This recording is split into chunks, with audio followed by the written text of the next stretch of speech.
Alright, let's go over what we did in class today.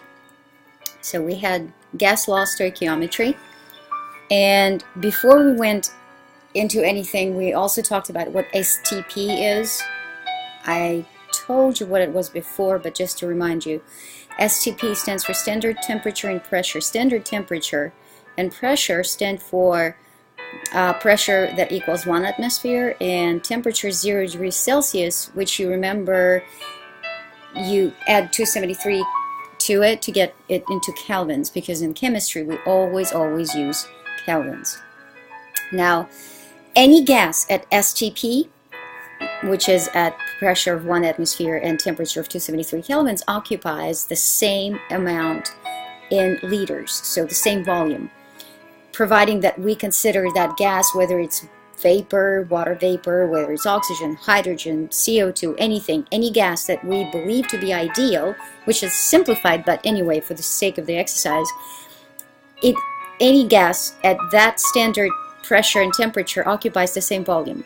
And it's a number 22.4, and here's how you get to it. You use Pivnert, which is the ideal gas law, and so pressure is 1, V is what we're looking for, N is 1 mole, R is 0.08021, and then temperature is 273 kelvins. So when you set it up for V, it's going to be nRT over P. So N, 1 mole, R, 0.0821, temperature 273 divided by P, which is 1 atmosphere, gives you 22.4 liters. So 1 mole of gas at standard temperature and pressure occupies 22.4 liters. We went on to look at a reaction of hydrogen and oxygen forming water vapor. Obviously, is any reaction in chemistry, when you deal with an equation, you have to first balance it. Balanced equation looks like 2H2O2 plus 2 equals 2H2O. So what do these factors stand for? 2, 1, and 2. That tells you that for 2 units of hydrogen, you need 1 unit of oxygen to form 2 units of H2O. So that ratio holds for moles and for liters.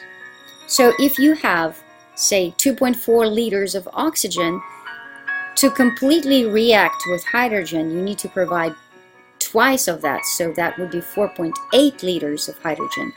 And then if you have 4.8 liters of hydrogen and 2.4 liters of oxygen, you will end up with 4.8 liters of vapor.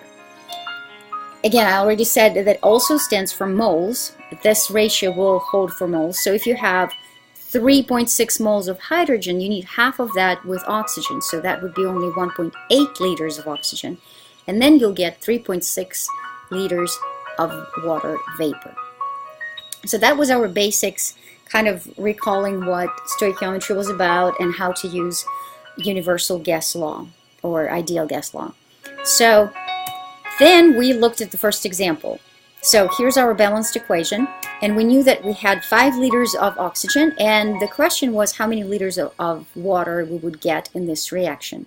So we have 1 unit of oxygen to 2 units of water, and to figure out how many liters of water, we'll just use this proportion. So you crisscross, so 5 liters of oxygen, you will get double of that for hydrogen, for water, and so you crisscross and you end up with 10 liters. That was pretty straightforward.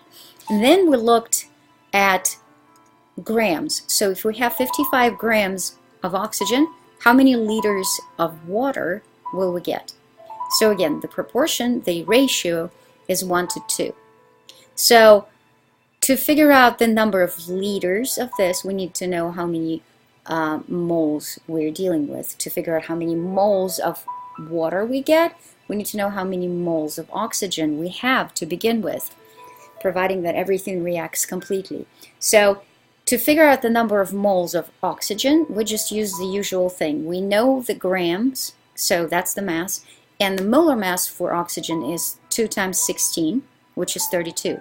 So 55 over 32 gives us 1.72 moles. That is how many moles of oxygen we have. So that means that we would take double of that of hydrogen. So the hydrogen would have 3.44 moles, And so if we have 3.44 moles of hydrogen and 1.72 moles of oxygen, we will end up with 3.44 moles of water vapor.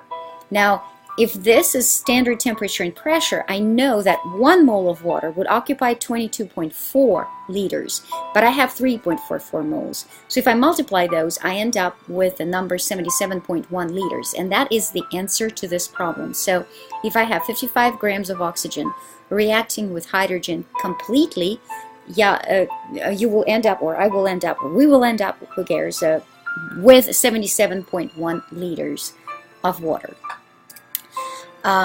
What if this reaction is not happening at STP? What if the temperature is 85 degrees Celsius and pressure is 12.4 atmospheres?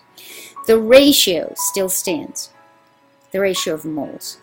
So 1.7 moles of oxygen will yield 3.44 moles of water. But now, will that occupy 22.4 times 344? No, because atmospheric pressure is not 1 atmosphere anymore. It's not atmospheric pressure for that matter. And the temperature is not 0 degrees Celsius, but 85. So in order to figure out the liters of water in this case, we will use our PIV-NERT. So PV equals nRT. From there, V is nRT over P. So N, we figured out, is 344. R is 0.021. T has to be in kelvins, you remember, so 85 plus 273.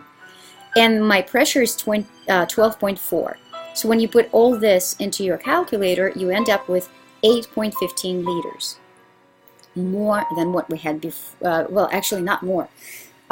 It's less because you have a higher pressure and higher temperature. Combined together, it has a different number. All right, so that we ended up on that worksheet on the first fiasco of and I apologize for that, that I sent you a picture. It stalled some of you. Anyway, so we ended up with the problem for the same reaction where we were not told which reactant is limiting. We were just given the grams, 34 grams of oxygen, 6 grams of hydrogen. So when you're figuring out how many liters of water you end up with, you need to figure out which one is the limiting reactant. So the ratio is 2 to 1. So I need to have 2 units of hydrogen and 1 unit of oxygen. Now 34 grams of oxygen is 106 moles. 6 grams of hydrogen is 3 moles if I round it up to 3 sig figs. So the ratio, instead of 2 to 1 as required by my equation, is almost 3 to 1. It's like 2.8 to 1. So I definitely have enough hydrogen, and oxygen in my case is the limiting reactant. So when I'm figuring out the liters for H2O, I'm going to look at how many moles obviously I have, and then how many moles of hydrogen of water depends on how many moles of O2 I have. And we already figured out it's 106. So if I have 106 moles of oxygen, I'm going to end up with double of that for water. So that's 212. 106 times 2 is 212 moles.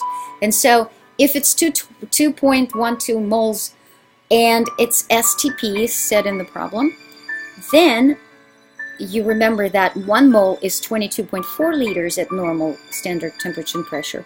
Then I will just multiply 212 times 22.4, and that will give me 47.5 liters.